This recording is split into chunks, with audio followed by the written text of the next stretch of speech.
This is Roy Choi. My name is Roy Choi, and I cook. I cook for the streets. I cook inside of buildings, but I try to feed the people of Los Angeles and Orange County. We're going to be talking about food trucks. That's sort of the entire reason you're here. But I'm sort of wondering how you got into food in the first place. It's one of those things where there was never really a beginning or end or a middle. It was just always there, So it's kind of like, if you're born into a skateboarding family or you're born into a rock family, or your parents were artists. It was one of those things. My parents, if you can imagine, if my parents were artists, but instead of being artists, they were cooks and they were food people. And what I mean by food people is we ran restaurants, we ran food stores, but also in our off time, all we did was food. So 18, 19, 20 hours a day. During work time, it was all food. Running the restaurant, opening the restaurant, cleaning the restaurant, working with purveyors, paying bills, all that. And then the days off, you would imagine we would kind of shut that off, but instead we would stop go the food. Yeah, we would go search for food. Like we would go to Riverside or Santa Barbara, Newport Beach, wait by the piers at 5, 6 a.m. for the fishermen to come in. Go out to the farms in Brawley and El Centro and just search for food. It was just something that always happened on the weekends. Like today here at Griffith Park and Elysian Park, it would have been so easy if they just bought like Kentucky Fried Chicken or Pioneer Chicken or Yoshinoya, but they would cook everything from scratch and bring everything. And of course, it's the kids that have to lug everything. So there was never a beginning or an end. It's pretty rare for people that work in the restaurant industry, right? That they just like barely cook for themselves. Yeah, because and it happened to me too, a lot of restaurant kids are scarred by growing up in a restaurant. So in many cases, you do something as far away from it as possible. And I tried that as well. It just, the lure of it pulled me back. Was that a fun childhood or was it incredibly stressful and intense? Or were you kind of loving it the whole time? I was kind of loving it. Yeah. Man. Yeah. It's, like when you're around restaurant people, it's the best. Because anyone who ends up within the circumference of a restaurant or a food thing usually can't make it anywhere else in society. So you end up kind of like on this pirate ship with a bunch of other misfits. And you just relate right away, and I'm talking about like dishwashers, prep cooks, waiters, servers, hostesses, from a very young age, like you're just surrounded by adults, but the adults are kind of like children too, because they're just fucking around all day, man, prepping, listening to music, flirting with each other. And so I really loved it. And then your parents are working all day too, so you don't have a normal structure. You're kind of like a latchkey kid, and you're just free to roam, because they're so busy. I had a restaurant over here in Atwater, like my family, and I was like 9 years old, and I told my parents like, "Yo, I'm gonna go get some coffee, or I'm gonna go run to the store." They would just be chopping and be like, "Yeah, see Go you and later. do whatever you want. Do whatever the fuck you want. Just don't bother me." Because you probably grow up quite quickly as well, right? Like you become kind of an adult yourself. Quickly, because again, you're surrounded by adults, and there's no age requirement in terms of like helping out.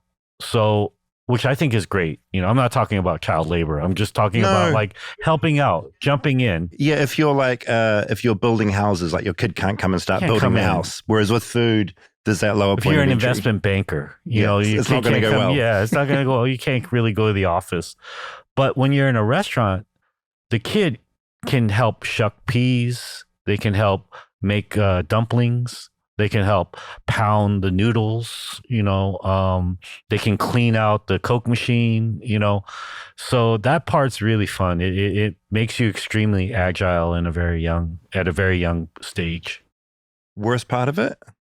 As you're a kid, like with the bits of it that you Worst didn't part like? of it is you're poor. You're literally watching your adult figures in your life struggling.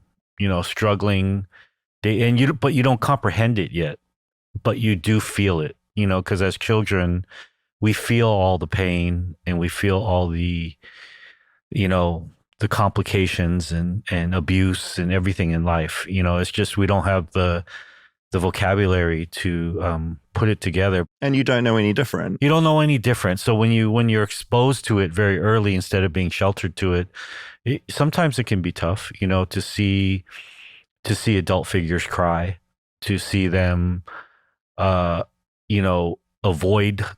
things like COD, collectors' phone calls, collection agencies, to have lights just go off, in the middle of service, because the bills aren't paid. Those things are really tough to witness, and not just from your parents, but from everyone around. Because anyone, again, going back to like who works in a restaurant, anyone working in a restaurant, in a lot of cases, are day to day. Not even month to month, day to day. So, to see the ups and downs of people's like disposition and mood and everything, like it's a trip when you're young. It's the interesting thing with that field as well, because like you're working your butt off, but you're not doing it to get rich. You're doing it because you kind of love it and you're in it, Why right? we do it, yeah. Or are you? You might be wrong. Everyone would love to be rich, but the thing about in the food business, I don't know if that even is a part of the motivation at all. None of it is, and again, going back to skateboarding, it's like skateboarding, or snowboarding or whatever. You don't pick up the board to be like, I'm going to be a gold medalist or I'm going to be a millionaire. If that stuff comes along, you find your own swag, whatever. But cooking's like that, like you don't pick it up and like try to be rich. So, but the difference is you never get rich. So No, I feel it's very rare. Like, not to make this about me, but I feel like in journalism, it's the same. Like you don't get into journalism to get rich. You do it because like you fucking love it. You fucking love and it. But you're not going to get rich. And there's no way that you can stop yourself from doing it. No, it's just in there. Yeah, it's in there. You got to go find the story. You got to like hop on the Greyhound and do this and whatever, and get to the smallest city in the world to write the biggest story. And it's the same thing with food, man. Addictive is hell. Addictive, yes. Do you remember the moment we started thinking food trucks? Because obviously, like you worked in the restaurant game and did very well. And I imagine thinking of a food truck is a very different way of thinking about food. Do you remember when that became a spark or a concept? Yeah, it didn't become a concept in terms of running it until Kogi happened, which was 2008.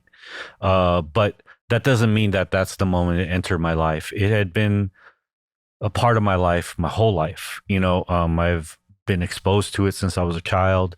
I was very young when I was left alone. So I was free from about 5 years old, just wandering the streets. Because I was traveling throughout a lot of areas in Koreatown and downtown, I was always exposed to a lot of trucks.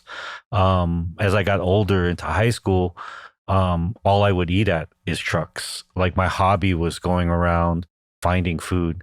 I've started this new series called On the Fly recently, where I'm kind of going back to who I was as a high school kid, because now with food, everything is so researched, right? And in the world too, like everything has all these gateways that we pass it through. We watch content, we do research, we narrow it down, we get it to the top 10, and then we look at ratings, and then it's so curated. Everything's curated, even if it's curated in the right way. Back in high school, nothing was curated. I would just be rolling and they just pull over. It's like, there it is. You see it with your eyes. There it is. Whatever it is, there it is. Yes. Yeah. And trucks were like that for me. So it was always intertwined in my life. I just didn't know that it was a career, because when you grow up in the streets and in the neighborhoods, it's usually your aunties or uncles or family members running these trucks. There's a very blurred line between the business and the people you actually know. It's almost like it's all intertwined together, like being in a village. Just because someone sets up shop doesn't mean like they're a stranger. That's a person you grew up with and know. And usually those businesses are set up out of necessity, and they're not really set up as something like, I'm going to go do this, It's like the only option to do that job. Yeah. And it's like what you said with journalism. It's like there's no other choice. There's nothing else that you can do except this. You wake up, a lot of people who run trucks and a lot of street stands, when they start to cooking all the food at home, they can't stop. You know, they're cooking for like hundreds of people, and they just keep cooking and cooking, cooking, and they bring it out and sell it. So yeah, I never thought it would be a business, but then I lost everything in 2008. The world was in a very sensitive place, and I couldn't find another job for months. And my friend called me, and he was like, "Yo, let's put Korean barbecue in a taco. I think you'd be the right guy to do it." Yeah. We went out and got a coffee, and we What a great pitch. yeah, it was like right there. It just happened. It's like starting a band. It was important for me to be at that place in life because I heard him 1000%. You know, I had nothing else to like weigh it against. It was just like, yo, let's do it. And then literally the next day we went out and shopped. The next day I came up with the prototype recipe. And then the next day we went out. So it was like that. Holy shit. Yeah. And it probably had to be that way or not at all, right? I think so. You know, again, like a band, you know, like I think it has to be that way. You kind of sometimes have to start before you know how to do it. And you see a lot of bands start that way, right? They don't know how to really play yet, but they start playing.